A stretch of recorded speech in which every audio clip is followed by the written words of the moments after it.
आंब्याचं early harvesting करू शकतो.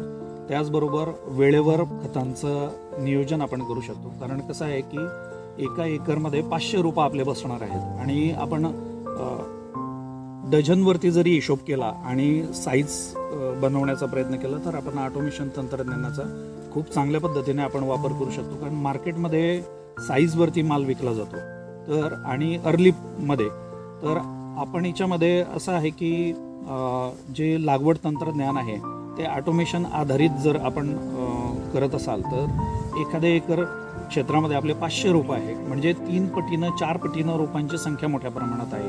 तर या तंत्रज्ञानामध्ये हाय व्हॅल्यू क्रॉपमध्ये आपण ऑटोमेशन तंत्रज्ञानाचा वापर करत असताना खतांचं नियोजन त्याचबरोबर पाण्याचं नियोजन प्रत्येक विविध अवस्थेमध्ये म्हणजे आंब्याची सेटिंग झाल्यापासून जर आपण ऑटोमेशनद्वारे खतांचा वापर केला तर त्या फळांच्या साईजमध्ये आपल्याला नक्कीच फरक जाणवतो.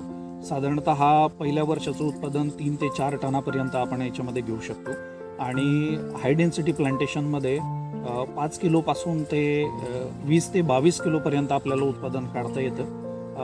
15 वर्षापर्यंत आपण लाईफ सायकल जर धरलं तर 12 ते 13 उत्पादन आपल्याला सहज मिळू शकतात.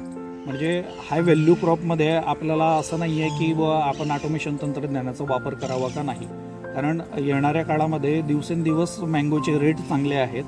त्याचबरोबर साईजवरती माल विकला जातो. सुपर क्वालिटी गिफ्ट देण्यासाठी लोकांचा वापर मँगोसारख्या क्रॉप फळाचा होत आहे. म्हणून मोठ्या प्रमाणामध्ये ऑटोमेशन तंत्रज्ञानाचा वापर करून आपण खतांचा पाण्याचा योग्य रीतीनं वापर करू शकतो आणि उत्पादनात भरघोस वाढ करू शकतो.